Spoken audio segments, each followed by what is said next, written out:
أن يضلوك وما يضلون إلا أنفسهم وما يضرونك من شيء وأنزل الله عليك الكتاب والحكمة وعلمك ما لم تكن تعلم وكان فضل الله عليك عظيما.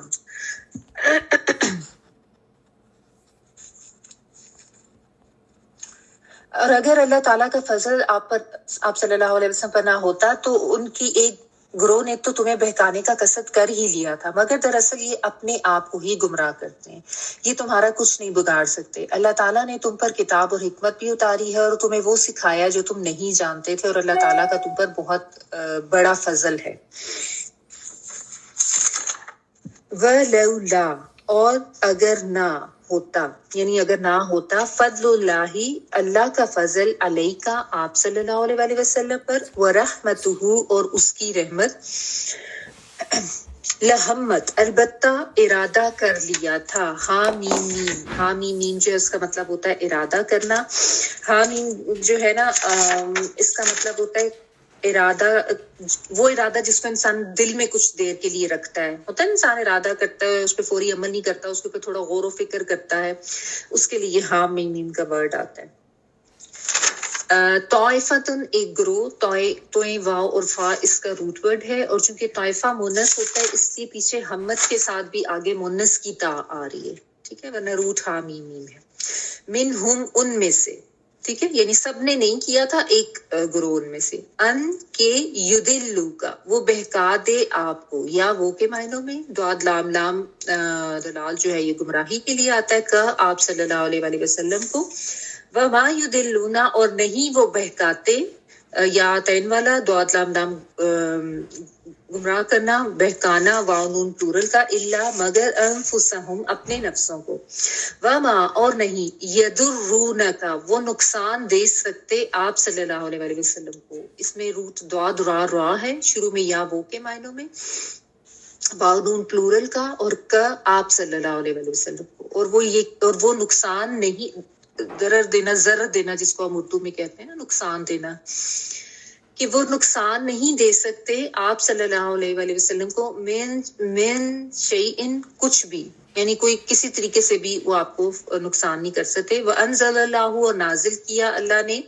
یا اتاری آپ اللہ تعالیٰ نے، علیکہ، آپ صلی اللہ علیہ وآلہ وسلم پر، الکتاب، کتاب یعنی قرآن مجید، والحکمت، اور حکمت، وعلمہ، اور اس نے سکھایا آپ صلی اللہ علیہ وآلہ وسلم کو، علمہ جو ہے وہ کسی دوسرے کو سکھانے کے لیے آتا ہے نا، علم القرآن، تو دوسرے کو سکھانے کے لیے آتا ہے، تو علامہ کا، اس نے سکھایا آپ کو، یا اس نے تعلیم دی آپ، یعنی اللہ تعالیٰ کی ذات مراد ہے یہاں پہ، کہ اللہ تعالیٰ، کیونکہ انزل اللہ آیا نا، تو اللہ تعالیٰ نے آپ پہ کتاب بھی نازل کی، حکمت بھی، اور اس کے علاوہ آپ کو کیا سکھایا، ماں جو لم نہیں، تکن تھے آپ، تعلم آپ جانتے، تا تم والا، عین لام میم علم رکھنا، یعنی اللہ تعالیٰ نے آپ کو وہ سکھایا جو آپ نہیں جانتے تھے، وکانا، اور ہے، فضل اللہ، فضل اللہ کا، علیکہ، آپ صلی اللہ علیہ وآلہ وسلم پر، عظیماً، بہت بڑا۔ اچھا، یہاں پہ اللہ تعالیٰ کا ایک خاص فضل اور خاص رحمت جو کہ نبی صلی اللہ علیہ وآلہ وسلم پر تھی، اس کا بیان ہے۔ تو اگر تعویل خاص کے حوالے سے دیکھیں، جس کا ذکر پچھلے رکوع میں تھا، یہ جو واقعہ بھی میں نے آپ کو بتایا، تو اس کے حوالے سے تو یہی ہے کہ اللہ تعالیٰ نے آپ پر بہت زیادہ رحم کیا، فضل کیا، کہ وحی نازل کر دی، اور آپ صلی اللہ علیہ وآلہ وسلم کو بتا دیا کہ اصل مجرم کون ہے، اور آپ صلی اللہ علیہ وآلہ وسلم کو غلط فیصلہ لینے سے باز رہے۔ ورنہ آپ دیکھیں نا، اگر ایسا فیصلہ ہو جاتا تو اگرچہ نبی صلی اللہ علیہ وآلہ وسلم پہ تو کوئی ایسا گناہ یا وبال نہیں آنا تھا، یا حرج نہیں آنا تھا، کیونکہ آپ صلی اللہ علیہ وآلہ وسلم نے تو بظاہر ثبوتوں اور شواہد کو دیکھتے ہوئے ہی فیصلہ کرنا تھا نا۔ جو بھی جج یا حاکم ہوتا ہے اس پہ یہی ہوتا ہے کہ اس کی تو جو بساط یا جو استطاعت ہوتی ہے وہ یہی ہوتی ہے کہ سامنے موجود ثبوتوں اور شواہد، ان کی جتنی وہ جانچ پڑتال کر سکتا ہے وہ کر لیتا ہے، اور شواہد جس طرح لے کے جا رہے ہوں، اور جو گواہان ہیں ان سے گواہیاں لے کے، تو اس کے مطابق اگر کوئی اس سے غلط فیصلہ بھی ہو جاتا ہے، جبکہ وہ اپنی پراپر کوشش کر کے اور جتنا ویریفائی کر سکتا ہے وہ کر لے، تو اس کے بعد اگر اس سے غلط بھی فیصلہ ہو جاتا ہے تو اس میں اس کا قصور نہیں ہوتا۔ لیکن بات یہ ہے کہ ایک تو یہ کہ ظاہر ہے انبیاء اللہ تعالیٰ کی خاص حفاظت میں ہوتے ہیں, اللہ تعالیٰ ان کو ایسے ظلم سے ویسے ہی بچا لیتے ہیں. اور دوسرا یہ بھی ہے کہ آپ دیکھیں نا اس وقت جو حالات تھے اتنے نازک اسلام کے لیے, ویسے ہی اتنا پروپیگنڈا تھا. اگر اس طرح کا کوئی فیصلہ آپ صلی اللہ علیہ وآلہ وسلم کی زبان سے جاری ہو جاتا تو اس کے بعد کتنا بڑا پروپیگنڈا کرنے کو مل جاتا نا ان لوگوں کو, کہ دیکھو یہ کس قسم کے دین پھیلا رہے ہیں, کہ یہ تو جو ان کے دین کے علاوہ کوئی کسی دین پر ہوتا ہے اس کے ساتھ یہ زیادتی بھی کر جاتے ہیں اور اس کے بارے میں غلط فیصلہ بھی کرتے. تو ایک بہت بڑا فساد اور پروپیگنڈا کھڑا ہو جانا تھا. تو یہ اللہ تعالیٰ کا بہت خاص فضل تھا کہ اللہ سبحانہ تعالیٰ نے نبی صلی اللہ علیہ وآلہ وسلم کو اور تمام مسلمانوں کو اس قسم کی اتنی مخالفت اور پروپیگنڈا سے ایک تو بچا دیا. ٹھیک ہے, لیکن اس کا جو ہے کیونکہ اللہ تعالیٰ نے کہا کہ ورنہ ایک گروہ نے تو یہ فیصلہ کر ہی لیا تھا ان میں سے, یعنی جتنے بھی تمہارے دشمن تھے ان میں سے ایک یہ جو قبیلہ بنو ظفر تھا, اس نے تو یہ فیصلہ کر لیا تھا کہ وہ آپ صلی اللہ علیہ وآلہ وسلم کو بہکا دیں, غلط طرف لے جائیں. لیکن ساتھ اللہ تعالیٰ نے بتایا کہ اصل میں تو وہ اپنے نفسوں کو ہی بہکاتے ہیں اور وہ آپ صلی اللہ علیہ وآلہ وسلم کو کچھ بھی نقصان نہیں دے سکتے. کیونکہ دیکھیں نا اگر وہ اس قسم کا فیصلہ کرا بھی لیتے تو اپنی عاقبت خراب کر رہے تھے نا. اگر کوئی بھی ایسا کام کرتا ہے, کوئی غلط کام کر کے کسی دوسرے پہ اس کو لگا دیتا ہے, تو وہ بیچارہ تو جو بے گناہ ہے اس کے اوپر تو واقعی گناہ نہیں نہ چلا جانا, اصل گناہ تو اسی انسان کے اوپر رہتا ہے.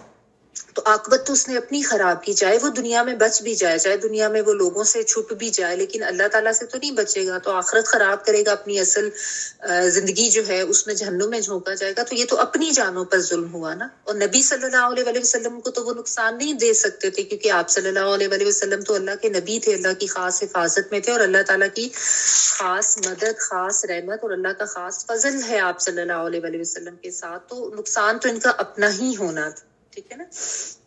اور دیکھیں جس کے ساتھ اللہ کی مدد ہوتی ہے نا, اس کو اگر کوئی شرپسند عناصر نقصان دینے کی کوشش کرتے بھی ہیں تو اللہ پہ توکل کرنے والے, اللہ پہ بھروسہ کرنے والے, ان کا ایسے لوگ کچھ نہیں بگاڑ سکتے. بھلے دنیا میں چلیں اگر کوئی وہ نقصان کر بھی دیتے ہیں یا کرنے کی کوشش کر بھی دیتے ہیں, اول تو اللہ تعالیٰ خود اپنی مدد اور اپنی حفاظت نیک لوگوں کے ساتھ کرتے ہیں, اور اللہ کی مدد کے ساتھ وہ بچ بھی جاتے ہیں. اور اگر ان کے اوپر کوئی الزام لگ رہا ہے, یا جیسا معصوم عورتوں پہ بھی بعض دفعہ لوگ الزام لگا دیتے ہیں, اللہ تعالیٰ پھر اس کو ثابت کر بھی دیتے ہیں. اور اگر نہیں بھی ہوتا تو اللہ تعالیٰ نے اسی لیے ایک آخرت کا دن تو رکھا ہے نا, کہ اس دن سب کچھ جو ہے وہ واضح ہوگا.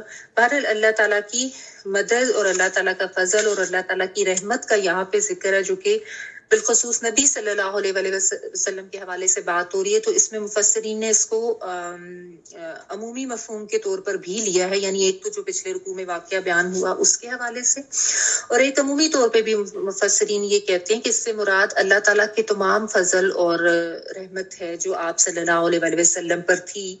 یعنی اللہ تعالیٰ کی طرف سے نبوت کا مل جانا, کتاب کا مل جانا, ہدایت کا مل جانا, پھر نصرت, فتح, اللہ تعالیٰ کی اسپیشل جو حفاظت آپ صلی اللہ علیہ وآلہ وسلم کے ساتھ ہمیشہ رہی, اور پھر اس کے علاوہ غلبہ عطا ہوا, اور پھر اسلام کی طاقت کا بڑھتے جانا. تو یہ سارا اللہ تعالیٰ کی طرف سے خاص فضل تھا, خاص رحم ہمیشہ نبی صلی اللہ علیہ وآلہ وسلم پہ رہا ہے. ورنہ تو جو دشمنوں کے جو دشمن قوم ہے ان میں سے تو کچھ لوگوں کی تو ہمیشہ سے ہی یہ کوشش رہی کہ وہ اسلام کو جو ہے وہ اس کے اگینسٹ پروپیگنڈا بھی کریں, اور اس کو ختم کرنے کی کوشش کریں, اس کو نیچا دکھائیں, اور جو مسلمان ہیں ان سب کے اگینسٹ وہ ہوتے تھے. ان کی تو کوشش ہمیشہ یہ رہتی تھی.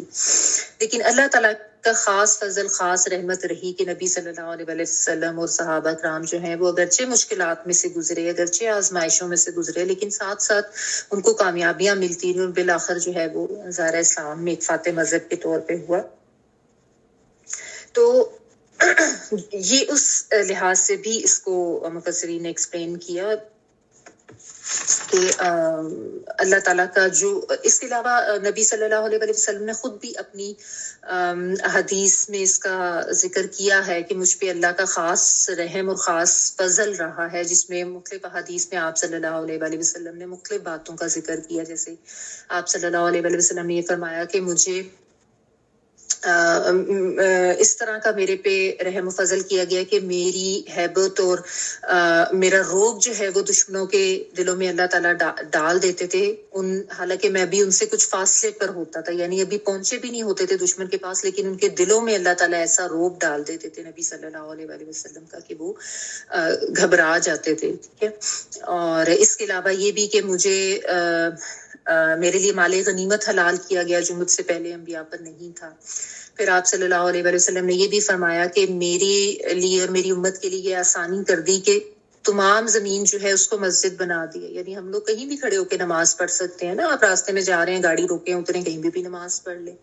جبکہ جو دیگر مذاہب کے لوگ ہیں ان کے لیے یہ ضروری ہوتا ہے کہ وہ اپنی عبادت گاہ، اپنے چرچ یا اپنی جو بھی عمارتیں ادھر جا کر ہی وہ باقاعدہ عبادت کرتے ہیں. وہ اس طریقے سے ہر جگہ پہ کھڑے ہو کر آپ نے نہیں دیکھا ہوگا کہ وہ کبھی اپنی عبادت شروع کر دیں.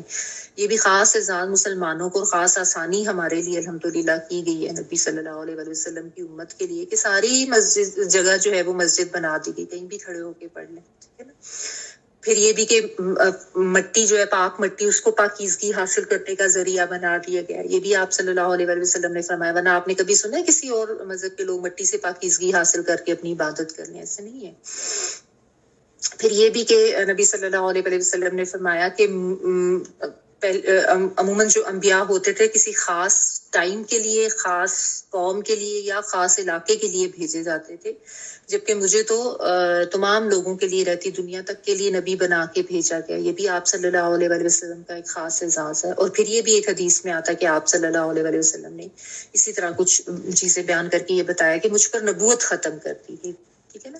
تو یہ کچھ خاص اعزاز ایسے ہیں جو آپ صلی اللہ علیہ وسلم کو دیے گئے. ہاں، بلکہ آخرت میں شفاعت کا حق دیا جانا، یہ بھی آپ صلی اللہ علیہ وسلم پر اللہ تعالیٰ کا خاص فضل. حوض کوثر کا مل جانا. تو یہ ساری ایسی چیزیں ہیں جو آپ صلی اللہ علیہ وسلم کی شخصیت کے ساتھ خاص ہیں. ٹھیک ہے. اور آپ کے خاص اعزازات ہیں. تو اللہ تعالیٰ کی خاص فضل و خاص رحمت ہے، اور جس کی وجہ سے پھر اللہ تعالیٰ نے آپ کو کامیابیاں بھی دی. ٹھیک ہے. اگرچہ لوگ آپ کو نقصان دینے کی کوشش کرتے رہے، لیکن اصل میں وہ اپنے ہی لیے نقصان کر رہے تھے، اپنے لیے ہی مصیبت اکٹھی کر رہے تھے. آخرت میں تو ظاہر ہے ان کے اوپر وبال ہی وبال ہے. اور نبی صلی اللہ علیہ وسلم کو یا آپ کے فالوز کو تو کوئی نقصان نہیں دے سکا نا. اسلام کو تو اللہ تعالیٰ نے پھیلانا تھا، اسلام پھیل گیا. ٹھیک. پھر اسی آیت میں اللہ تعالیٰ نے آگے کتاب کے نزول کا بھی ذکر کر دیا کہ وانزل اللہ علیک الکتاب، کہ آپ صلی اللہ علیہ وسلم پر تو اللہ تعالیٰ نے قرآن مجید نازل کیا ہے، کتاب نازل کی اور حکمت بھی نازل کی ہے. ٹھیک ہے. حکمت سے عمومی مراد مفسرین نے آپ صلی اللہ علیہ وسلم کی سنت، طریقہ کار ہی لیا ہے. ظاہر ہے آپ کی جو سنت اور آپ کا جو طریقہ تھا وہ سب حکمت کا خزانہ ہے. تو یہ بھی ہے کہ جس نے حکمت سیکھنی ہے وہ آپ صلی اللہ علیہ وسلم کی سنتوں پر عمل کرنا شروع کر دے. ٹھیک ہے. اور اس کا مطلب جو یہ بھی ہو سکتا ہے حکمت یعنی جو شریعت کے احکامات اللہ تعالیٰ نے دیے تھے ان کے اسرار یا مقاصد بھی اس سے مراد ہو سکتی ہے نا. یعنی اللہ تعالیٰ نے آپ کو قرآن مجید دیا جس میں مختلف قسم کے احکامات تھے، اور اس کے ساتھ آپ صلی اللہ علیہ وسلم کو یہ بھی بتا دیا کہ یہ بھی سکھا دیں لوگوں کو کہ کوئی، یا آپ صلی اللہ علیہ وسلم کرو اور آگے لوگوں کو بھی، کہ کوئی حکم جو ہے وہ کیوں ضروری ہے، اس کی کیا مقصد ہے، وجہ کیا ہے، حکمت کیا ہے، کیا اس کے فوائد ہیں. یہ ساری چیزیں بھی اس میں حکمت کے ہی آ جاتی ہیں مفہوم میں. ٹھیک ہے. تو اللہ تعالیٰ نے آپ کو کتاب اور حکمت آپ کے اوپر اتاری، اور ساتھ اللہ تعالیٰ نے آپ صلی اللہ علیہ وسلم کو وہ بھی سکھا دیا جو آپ جانتے نہیں تھے. اس سے کیا مراد ہے کہ دیکھیں آپ صلی اللہ علیہ وسلم تو امی تھے نا. آپ اگر تو اس کو آپ اس ایک تو تعویل خاص کے حوالے سے بھی دیکھ لیں، وہ بھی تفسیر میں آتا ہے کہ ظاہر نبی صلی اللہ علیہ وسلم کو تو نہیں پتا تھا کہ مجرم کون ہے، وہ اللہ تعالیٰ نے بتا دیا. اور ویسے بھی جس طرح بالعموم اس کا جو مفہوم دیکھ رہے ہیں تو اس میں آپ دیکھیں کہ نبی صلی اللہ علیہ وسلم نے دنیا کی کوئی باقاعدہ تعلیم حاصل نہیں کی تھی. آپ صلی اللہ علیہ وسلم تو امی تھے. ٹھیک ہے نا. کوئی آپ کا دنیاوی استاد نہیں تھا. آپ کو تو خود اللہ تعالیٰ کی ذات کی طرف سے تعلیم دی گئی، قرآن مجید آپ کو سکھایا گیا. تو کتاب اور حکمت کی تعلیم اللہ تعالیٰ کی طرف سے آپ کو جو ہے وہ دی گئی. ورنہ دنیا کے لحاظ سے تو آپ کا کوئی ایسا ادارہ یا کوئی ایسا استاد نہیں تھا جہاں پہ آپ نے کوئی باقاعدہ تعلیم حاصل کی ہوتی نا. تو آپ صلی اللہ علیہ وسلم نہ تو خود کوئی غلط کام کر سکتے ہیں, بھٹک سکتے ہیں, اور نہ کسی اور کو بھٹکا سکتے ہیں, کیونکہ جس کو اللہ نے جس کو تعلیم دی ہو اپنے اذن سے اور اپنی خاص رحمت کے ساتھ, اپنی خاص فضل کے ساتھ, ظاہر ہے اس کا ہدایت پر ہی ہونا وہ تو بالکل حق اور سچی اور ثابت بات ہے, ٹھیک ہے نا.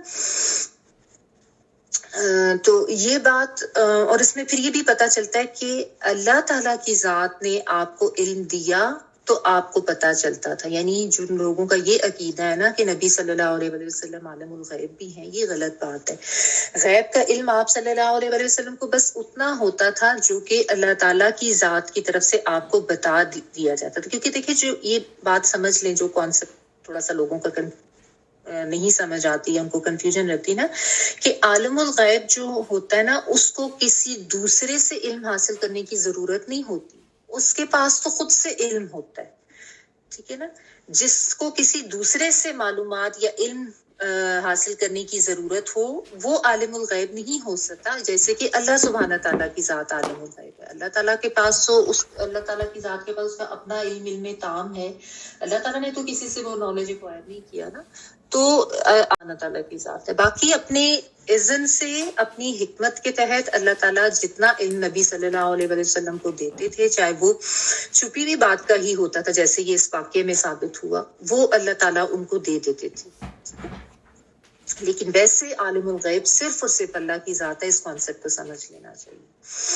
اور یہ بھی اللہ تعالیٰ نے فرما دیا دوبارہ کہ یہ جو فضل اللہ تعالیٰ نے آپ کے اوپر کیا تھا, کتاب کا, حکمت کا, یہ بہت بڑا عظیم فضل اللہ تعالیٰ کی طرف سے آپ کو دیا گیا. اور چونکہ یہاں پہ کتاب, حکمت اور علمہ کا معلوم تکن تعلم کی بات ہے نا, تو اس میں یہ بھی ہے کہ اس سے دیکھیں علم کی فضیلت بھی پتہ چلتی ہے نا, ٹھیک ہے, کہ یہ بنی آدم پر اللہ سبحانہ تعالیٰ کا کتنا فضل اور کتنا احسان ہے کہ اللہ تعالیٰ نے علم دیا.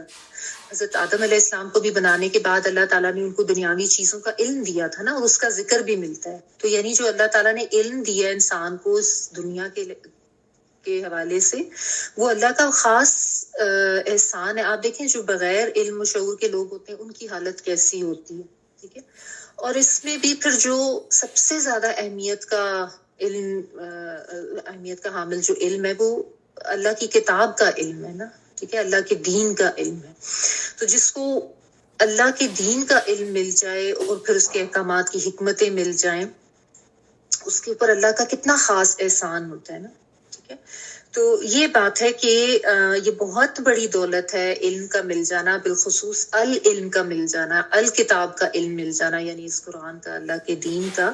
تو یہ اللہ تعالیٰ کا بہت احسان ہے اور یہ سب سے افضل چیز ہے, ٹھیک ہے. ہاں لیکن یہ چیز یاد رکھیں کہ اللہ کی دین کا یا اللہ کی کتاب کا علم جو ہے اس کے لیے محنت کرنا ہوتی ہے, ٹھیک ہے. اس کے لیے اپنی ایفرٹ لگانی ہوتی ہے, اپنا وقت لگانا ہوتا ہے, ٹھیک ہے نا.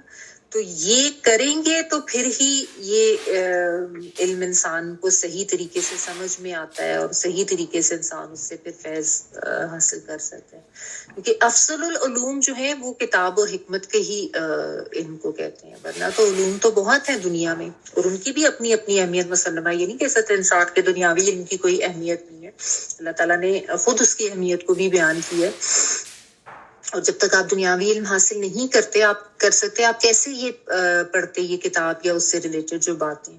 تو دنیاوی علوم کی بھی اپنی اہمیت ہے, لیکن جو افضل العلوم ہے وہ یہی علم ہے, ٹھیک ہے. تو جس کو یہ علم مل رہا ہے یا اللہ تعالیٰ نے جس کو بھی یہ توفیق دے دی ہے کہ وہ یہ علم حاصل کرے, اس کو خوش ہونا چاہیے اپنی خوش نصیبی پر اور اللہ تعالیٰ کے اس احسان پر, اور اس کو اس کی قدر بھی کرنی چاہیے, اس پہ شکر بھی ادا کرنا چاہیے. لیکن یہ یاد رکھیں کہ اس کے لیے محنت اور ایفرٹ کرنی پڑتی ہے, ٹھیک ہے. کئی لوگ ایسے ہوتے ہیں جو شروع کرتے ہیں اور اس کے بعد گھبرا جاتے ہیں, چھوڑ دیتے ہیں, پیچھے ہٹ جاتے ہیں. تو دیکھیں اب دنیاوی علم کے لیے بھی تو آپ محنت کرتے ہیں, وقت لگاتے ہیں نا, اس کے بغیر تو ہم نے وہ بھی حاصل نہیں کیا. کتنی راتیں جاگتے تھے جب ایگزامز دینے ہوتے تھے, کتنا دن میں بھی ہم پڑھتے تھے, اسکول بھی جانا, کالج بھی جانا, یونیورسٹیز بھی, تو وہ بھی تو آخر علم حاصل کرنے کے لیے وقت لگایا تھا نا. تو یہ یاد رکھیں کہ اب جب یہ کتاب پڑھیں اور اس کا علم حاصل کریں تو اس کے لیے بھی جو جتنی ایفرٹ کرے گا ویسا اس کا رزلٹ پائے گا. جو جتنا اس کے لیے وقت لگائے گا، کوشش کرے گا، جان لگائے گا، اللہ تعالیٰ کے ہاں ریوارڈ بھی اتنا ہی زیادہ پائے گا. خود بھی اس کو زیادہ سے زیادہ ہدایت ملے گی، اور طلب بھی ہونی چاہیے، ایک تڑپ بھی ہونی چاہیے اللہ کے دین کو حاصل کرنے کی. ٹھیک ہے، اللہ تعالیٰ طالب حق کو ہی طالب ہدایت کو ہی ہدایت بھی دیتے ہیں نا. جو ہدایت حاصل کرنا چاہتا ہے، جو حق جاننا چاہتا ہے، اس کے لیے اللہ تعالیٰ راستے آسان کرتے ہیں. لیکن جس کو کوئی طلب ہی نہ ہو، جس کو کوئی شوق ہی نہ ہو، یا اس کو اس چیز کی کوئی اہمیت ہی نہ اس کے نزدیک ہو، تو پھر وہ ظاہر ہے اس طرف اس کی رہنمائی نہیں ہوتی. تو اپنے لیے علم کے حصول کی طلب بھی رکھیں، تڑپ بھی رکھیں حق کو جاننے کی، سمجھنے کی، اور یہ بھی ذہن میں رکھیں کہ ہم دنیاوی کتنی بھی ڈگریاں حاصل کر لیں، اگرچہ ان کی اہمیت اپنی جگہ دنیاوی لحاظ سے ہے، لیکن جب تک اللہ تعالیٰ کے دین کا علم ہم حاصل نہیں کر لیتے اور اس کتاب کو نہیں سمجھ لیتے نا، تو ہمارا علم ادھورا ہی رہے گا. بھلے کسی کے پاس بڑی بڑی ڈگریاں ہوں، بھلے کوئی کتنی ہی بڑے انسٹیٹیوٹس میں، یونیورسٹیز میں جاتا رہا ہو، کو کتنا بڑا کہیں پہ پروفیسر ہے، یا جتنا بھی وہ کہہ لے کہ میں نے تو فلاں فلاں کیا ہوا، لیکن یہ علم جس کے پاس نہیں ہے نا، وہ اس کے پاس اصل علم تو ہے ہی نہیں. ٹھیک ہے، تو الحمدللہ اللہ تعالیٰ نے ہمیں یہ سمجھ دے دی اور اس طرف توفیق دے دی، تو یہ اللہ کا بہت احسان ہے، اور اس پہ ہمیں اللہ کا شکر ادا کرنا چاہیے. اچھا آگے دیکھیں، اللہ تعالیٰ ایک اور بہت امپورٹنٹ آیت ہے، لا خیر فی کثیر من نجواہم الا من امر بصدقۃ او معروف او اصلاح بین الناس ومن یفعل ذلک ابتغاء مرضات اللہ فسوف نؤتیہ اجرا عظیما. ان کے اکثر خفیہ مشوروں میں کوئی خیر نہیں ہوتی، ہاں بھلائی اس کے مشورے میں ہے جو خیرات کا یا نیک بات کا یا لوگوں میں صلح کرانے کا حکم دے. اور جو شخص صرف اللہ تعالیٰ کی رضامندی حاصل کرنے کے ارادے سے یہ کام کرے، اسے ہم یقیناً بہت بڑا ثواب دیں گے. لا نہیں خیرہ کوئی خیر، فی کثیر بہت سی، من نجواہم سرگوشیوں میں، یعنی بہت سی سرگوشیوں میں کوئی خیر نہیں ہوتی. نجوا جو ہے نا، نون جیم واو اس کا روپ ورڈ ہوتا ہے، اس کا مطلب ہوتا ہے چھپا کر بات کرنا. ایسے سرگوشی میں جب باقیوں سے چھپا کر کوئی بات کی جاتی ہے نا، اس کو کہتے ہیں. تو نجوا ہم کہتے ہیں ان کو، ان کی سرگوشیوں میں زیادہ تر میں کوئی خیر نہیں ہوتی. الا مگر، من جو، امرا حکم دے. امر کام کے لیے بھی آتا ہے، امر بمعنی حکم بھی آتا ہے. ٹھیک ہے، تو آپ اس کو مشورہ کے معنوں میں یہاں پہ لیں گے تو زیادہ بہتر سمجھ آ جائے گی. بصدقۃ صدقے کا، بازر بھی قا کے معنوں میں آپ لے لیں. ٹھیک ہے، او یا معروف کوئی بھی معروف، کوئی بھی نیک کام، کوئی بھی بھلائی کا کام. او یا اصلاح اصلاح کروانا، یعنی صلح کروانا، بین الناس لوگوں کے درمیان. ومن اور جو کوئی یفعل وہ کرے گا، ذالکا یہ، یفعل وہ کرے گا، یا وہ کے معنوں میں ہے، ذالکا اسم اشارہ ہے، یہ ابتغائی چاہنے میں، باغین یا میں آپ کو ہر دفعہ بتاتی ہوں کچھ چاہنے کے معنوں میں اس کو یوز کرتے ہیں، کیونکہ ویسے تو بغاوت کا بھی روٹ ورڈ ہی ہوتا ہے، باغی یا بغاوت کرنے والے بھی کچھ چاہ رہے ہوتے ہیں کچھ کرنا. مرضات اللہ رضا اللہ کی، فسوف تو ان قریب، سوف ان قریب کے لیے آتا ہے، نؤتی ہی ہم دیں گے اس کو. نون جو ہے آتا ہے ان والا ہم کے معنوں میں، حمزہ تایا دینے کے معنوں میں، ہی اس کو، حمزہ تایا روٹ ورڈ ہے. نؤتی ہی ہم دیں گے اس کو، اجرن عظیما اجر بہت بڑا. اچھا اب یہ جو جتنے بھی اسلام دشمن لوگ ہوتے تھے، اب آپ اس سے مراد اگر یہ بنو ظفر کا قبیلہ لے رہے ہیں تو وہ بھی اس وقت یہی کر رہے تھے کہ آپس میں چھپ چھپ کے راتوں کو مشورے کرتے تھے کہ کس طریقے سے جو ہے اس کو بے گناہ ثابت کریں، اور کس طریقے سے یہود کے اوپر جو ہے وہ سارا الزام ڈال دیں. اور اس کے علاوہ عمومی طور پر بھی جو منافقین تھے یا جو مشرکین تھے، ان سب کا یہی کام تھا کہ وہ چھپ چھپ کے مسلمانوں کے اگینسٹ پلاننگ کرتے تھے، اور آپس میں ایک دوسرے کے ساتھ مشورے کرتے تھے کہ کیسے ان کو نقصان پہنچایا جائے، کیسے ان کے اگینسٹ جو ہے وہ کوئی کارروائی کی جانی چاہیے. ٹھیک ہے نا، تو یہ ان کی اس چیز کی طرف اشارہ کر کے اللہ تعالیٰ نے یہ بتایا کہ ان کی سرگوشیوں میں سے اکثر میں کوئی خیر نہیں ہوتی. ٹھیک ہے، ہاں اگر کوئی ان معاملات پہ سرگوشی کرے تو وہ جائز ہے. ٹھیک ہے، تو یہ اللہ سبحانہ تعالیٰ نے یہاں پہ ایک اہم اصول بھی بیان کر دیا. دیکھیں سرگوشی جو ہوتی ہے نا، وہ یہی ہوتی ہے کہ اس طریقے سے چھپا کر بات کرنا کہ کسی دوسرے کو پتہ نہ چلے. اور یہ جو ہے بالعموم یہ جو گفتگو کا طریقہ ہے نا یہ پسندیدہ فعل نہیں ہے. ٹھیک ہے, بلکہ نبی صلی اللہ علیہ وآلہ وسلم نے تو منع فرمایا, کیونکہ ایٹیکیٹس کے خلاف ہے نا, تو آپ صلی اللہ علیہ وآلہ وسلم نے اس سے منع فرمایا کہ محفل میں اگر 3 لوگ ہوں اور 2 لوگ علیحدہ ہو کر کانوں میں باتیں نہ کریں, کیونکہ ظاہر ہے اس میں جو تیسرا انسان ہے وہ اپنی طرف انکمفرٹیبل ہوگا کہ شاید یہ میرے اگینسٹ کوئی پلاننگ کر رہے ہیں یا پتہ نہیں میری کسی بات کا مذاق اڑا رہے ہیں یا کیا کر رہے ہیں. تو یہ سمجھانے کے لیے 3 لوگ کہا گیا ہے. زیادہ لوگ بھی ہیں اور اگر میں سے کچھ لوگ جو ہیں وہ علیحدہ ہو کے آپس میں سرگوشیوں میں بات کر رہے ہیں تو یہ بہت زیادہ ہماری دین کی تعلیمات کے خلاف ہے. نبی صلی اللہ علیہ وسلم نے باقاعدہ منع کیا اس قسم کے کام کرنے سے کہ آپ کسی ایک کو سنگل آؤٹ کریں اور باقی لوگ جو وہ علیحدہ ہو کے باتیں کریں. تو یہ ظاہر ہے اس شخص کو اور بعض دفعہ آپ دیکھیں کہ لوگ ایسا کرتے بھی ہیں نا, جان بوجھ کے کسی کو یہ لیٹ ڈاؤن کرنے کے لیے یا اس کو کارنر کرنے کے لیے یا اس کو تکلیف دینے کے لیے. تو یہ منع ہے. ٹھیک ہے, ہاں سرگوشی کچھ کاموں میں جائز ہے, یعنی کمپلیٹلی منع نہیں ہے. کچھ معاملات میں اجازت ہے. وہ کون سے معاملات ہیں, یعنی جو استثنائی صورتحال جو ایکسیپشنز ہیں ان کو بھی اللہ سبحانہ تعالیٰ نے یہاں پہ بیان کر دیا ہے کہ وہ کون سی ہیں. کہ یا تو آپ نے کسی کو کوئی صدقہ کرنے کا کوئی حکم دینا تھا یا مشورہ دینا تھا, اس میں آپ نے چھپا کے بات کی, یا کوئی بھی نیکی کا کام, یعنی فرض کریں آپ کوئی گیدرنگ ہے وہاں پہ اب آپ کے کوئی جاننے والا ہے یا کوئی رشتہ دار یا کوئی دوست یا احباب جن کو آپ اپنے ساتھ کسی چیریٹی میں شامل کرنا چاہ رہے ہیں, لیکن آپ یہ چاہ رہے ہیں کہ وہ جو ہے وہ ریاکاری والا ایلیمنٹ بھی نہ ہو جائے, یا کسی کی عزت نفس کو بھی آپ نہیں اچھالنا چاہ رہے, فرض کریں وہ شخص بھی وہاں پہ موجود ہے, تو آپ چھپ کے کسی کو خاموشی سے یا اس طریقے سے دبے الفاظ میں بتا دیتے ہیں کہ اس وجہ سے کہ وہ بھی شامل ہو جائے, تو اس میں کوئی حرج نہیں ہے. وہ کوئی پکڑ والی بات نہیں ہے, وہ کوئی گناہ والی بات نہیں ہے. ٹھیک ہے, یا اس کے علاوہ کوئی بھی نیکی کا کام. معروف کا مطلب ہوتا ہے جانی پہچانی نیکی, یہ میں پہلے بھی ایکسپلین کر چکی ہوں, جس کو عقل, شریعت, معاشرہ سب صحیح جانے, اس کو دین کے لحاظ سے بھی وہ صحیح ہو تو وہ معروف ہوگا. یعنی ہر طرح کی سرگوشی منع نہیں ہے. مطلقاً نجوہ جو ہے اس سے منع نہیں کیا گیا ہے, لیکن کچھ چیزوں میں اجازت دی گئی ہے. لیکن بالعموم جو ہے ان چیزوں کے علاوہ اگر سرگوشی کی جا رہی ہے تو وہ پھر غلط بات ہے. ٹھیک ہے نا, تو اس چیز کو تھوڑا یہاں پہ ایکسپلین کیا گیا. لیکن اس میں پھر یہ بھی دھیان رکھیں کہ یہ کام ہونے اللہ تعالیٰ کے لیے ہی نیت ہی صاف ہونی چاہیے انسان کی. ٹھیک ہے, صدقہ کا کام ہے, کوئی نیکی کے لیے آپ نے کسی کو کہنا, آپ کسی کی ہیلپ کرنا چاہ رہے ہیں, آپ کسی کو کوئی فائدہ دینا چاہ رہے ہیں, چاہے وہ مالی فائدہ ہے یا کسی اور طرح کا, اور آپ اس کو چھپا کے کر رہے ہیں تو اس میں کوئی حرج نہیں. اور اس کے علاوہ لوگوں کے درمیان اصلاح کرانا, صلح کرانا, جھگڑے ختم کرانا, فساد ختم کرانا, ٹھیک ہے, اس کے لیے بھی اگر آپ خاموشی سے کچھ کر رہے ہیں تو اس میں بھی آپ کے اوپر کوئی وبال نہیں آتا.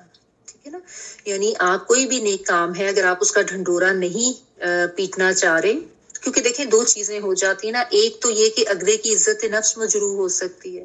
فرض کریں آپ ساری دنیا کو بتا کے اپنے کسی ملازم کے سامنے اس کو لوگوں کے سامنے بتا کے اس کو دے رہے ہیں کہ جی یہ دیکھیں میں تو اس کی ہیلپ کروں, اس کی عزت نفس مجروح ہوگی. ہے بعض دفعہ خاندان میں کوئی ایسے لوگ ہوتے ہیں جو آپ کے رشتہ دار ہوتے ہیں, لیکن آپ ان کو مالی امداد کی ضرورت ہوتی ہے اور آپ ان کی مدد کرتے ہیں, اور اس میں اگر آپ سارے خاندان کو بتا کے کریں تو ان کی عزت نفس مجروح ہوتی ہے. تو آپ اس کو خاموشی سے دے دیں, چھپا کے دے دیں تاکہ ان کی عزت باقی رہے. اور دوسرا اس میں جو ایک ایلیمنٹ ہے نا ریاکاری کا بھی آ جاتا ہے, تو اس سے بچنے کے لیے بھی یہ ہے کہ صدقہ خیرات آپ خاموشی سے کر دیں تاکہ نہ پتہ چلے.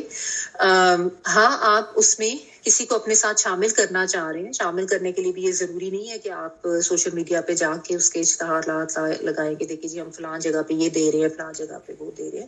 ہاں ویسے اگر کسی نے اپنی کوئی چیریٹی آرگنائزیشن کی ایڈز دینے ہیں تو اس میں کوئی حرج نہیں ہے. ریاکاری سے بچنا ہے, کسی کی عزت نفس کو پامال کرنے سے بچنا ہے. اس کے لیے اگر آپ یہ کام کریں تو وہ بالکل ٹھیک ہے، یعنی اعلان نہ کریں. ایون یہاں تک بھی جیسا معروف کی بات ہے نا، تو اس میں یہاں تک بھی دھیان رکھیں کہ اگر کسی کو ٹوکنا بھی ہے نا، یا کسی کی کوئی غلطی آپ نے پوائنٹ آؤٹ کرنی ہے، تو اس میں بھی اس چیز کا دھیان رکھیں کہ بہت زیادہ اعلان، بہت زیادہ سب کے سامنے کرنے سے اس کی عزت جو ہے وہ مجروح ہوتی ہے. تو آرام سے علیحدہ ہو کے یا دھیمے طریقے سے، جس میں کہ بات اس کو سمجھ بھی آ جائے، کنوے بھی ہو جائے، اور اس کی عزت بھی برقرار رہے، تو یہ بھی ٹھیک ہے، کرنا چاہیے ایسے. ٹھیک ہے. اور لوگوں کا جھگڑا ختم کرانے میں بھی اگر سرگوشی کی جائے تو وہ بھی بہت زیادہ پسندیدہ ہے. ٹھیک ہے. بلکہ لوگوں کے درمیان صلح کروانا تو بہت زیادہ نیکی کا کام ہے. نبی صلی اللہ علیہ وسلم کی بہت احادیث بھی اس کے اوپر ملتی ہیں، جس میں بہت انکریج کیا گیا ہے. ایک حدیث کا مفہوم ہے کہ کیا میں تمہیں ایسے کام کی خبر نہ دوں جو نماز، روزہ، صدقہ سے بھی افضل ہے؟ تو لوگوں نے پوچھا کہ وہ کیا ہے، تو آپ صلی اللہ علیہ وسلم نے فرمایا، دو لوگوں کے درمیان صلح کروانا. یعنی نماز، روزہ، صدقہ سے بھی افضل اس کو بیان کیا گیا، دو لوگوں کے درمیان صلح کروانا. اور پھر آگے اس میں یہ بھی الفاظ آتے ہیں، کیونکہ دو کے درمیان فساد ڈلوانا مونڈنے والی بات ہے. حلق کا ورڈ آتا ہے، حلق ہوتا ہے جیسا سر کا حلق کرایا جاتا ہے نا، یعنی بال ایسے اس طرح پھیر کے صاف کرائے جاتے ہیں. تو اس کا مطلب یہ کہ دین کو مونڈنے والا، یعنی جس طرح سر مونڈ کے بال ہیڈ شیپ کر دیا جاتا ہے نا، تو جو لوگوں کے درمیان فساد ڈلواتا ہے وہ اس کا دین اس طریقے سے، وہ اپنے دین کو مونڈ دیتا ہے، اپنے دین اس طریقے سے ختم کر دیتا ہے.